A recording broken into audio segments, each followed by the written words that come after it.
আজকে একটু ভিন্নভাবে ব্রয়লার মুরগি ভুনা করব। চাইলে আপনারা সোনালী মুরগি দিয়েও এই রান্নাটা করতে পারেন। সব সময় একই রকমভাবে মুরগি ভুনা খেতে ভালো লাগে না। একটু ভিন্নতা আনার জন্য আজকে একটু ভিন্নভাবেই রান্না করলাম। ভিডিওটি যদি শুরু করে থাকেন তাহলে একটি লাইক কমেন্ট ও শেয়ার করতে পারেন। তৈরি করার জন্য আমি এখানে 1.5 কেজি মুরগি নিয়েছি। মুরগিগুলোকে ভালোভাবে ধুয়ে পরিষ্কার করে নিয়েছি। এবার দিয়ে দেব সামান্য হলুদের গুঁড়া আর সামান্য লবণ দিয়ে এবার হাত দিয়ে একটু মেখে নিচ্ছি।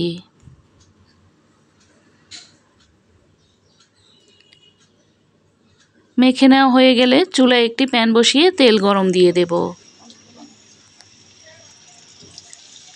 এবার দিয়ে দেব মুরগির টুকরোগুলোকে।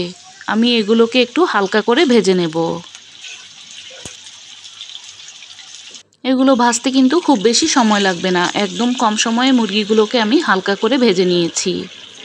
ভেজে নেওয়া হয়ে গেলে এবার মুরগির টুকরোগুলোকে তুলে নিচ্ছি। সবগুলো মুরগির টুকরো আমি একইভাবে ভেজে নিয়েছি।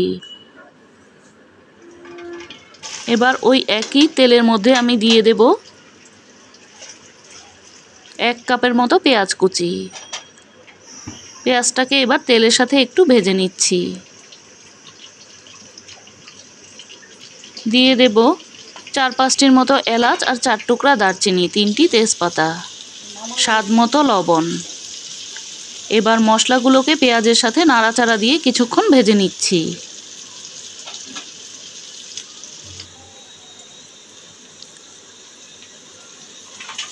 মশলাগুলো ভেজে নেওয়া হয়ে গেলে দিয়ে দেব 1 টেবিল চামচ আদা বাটা, 1 টেবিল চামচ রসুন বাটা। মশলাগুলোকে একটু ভেজে নিচ্ছি যেন কাঁচা গন্ধটা না থাকে।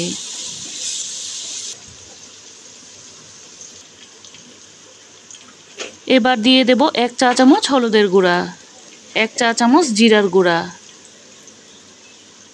1 চা চামচ ধনিয়ার গুঁড়া, দিয়ে দেব উঁচু উঁচু করে 1 চা চামচ লাল মরিচের গুঁড়া। ঝালটা কিন্তু যার যার পছন্দ অনুযায়ী নেবেন। মশলাটাকে কষিয়ে নেওয়ার জন্য দিয়ে দেব সামান্য একটু পানি। এবার নাড়াচাড়া দিয়ে মিশিয়ে নিচ্ছি। দিয়ে দেব আধা চা চামচ গরম মশলার গুঁড়া, 3 টেবিল চামচের মতো টমেটো সস।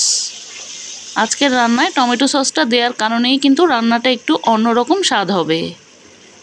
এবার নাড়াচাড়া দিয়ে খুব ভালোভাবে কষিয়ে নিয়েছি যতক্ষণ না পর্যন্ত মশলার গা থেকে তেলটা ছেড়ে এসেছে।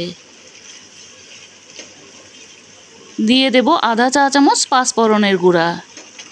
এতে করে কিন্তু আচারি আচারি একটা ফ্লেভার আসবে। এখন ভেজে রাখা মুরগির টুকরোগুলোকে দিয়ে দেব।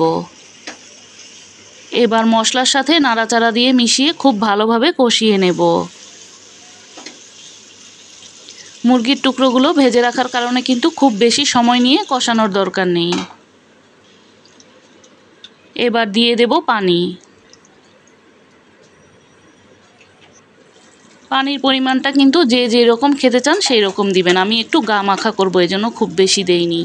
কিছুক্ষণ রান্না করে নেওয়ার পর দিয়ে দেব কয়েকটি কাঁচামরিচের ফালি আর আধা চা চামচ ভাজা জিরার গুঁড়া। এবার আরও 5-6 মিনিটের মতো রান্না করে নেব।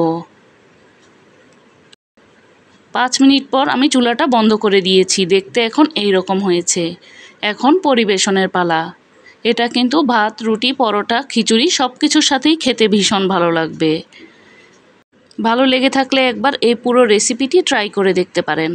আজকের মতো এখানেই বিদায় নিচ্ছি। আবারও দেখা হবে নতুন কোনো রেসিপি নিয়ে।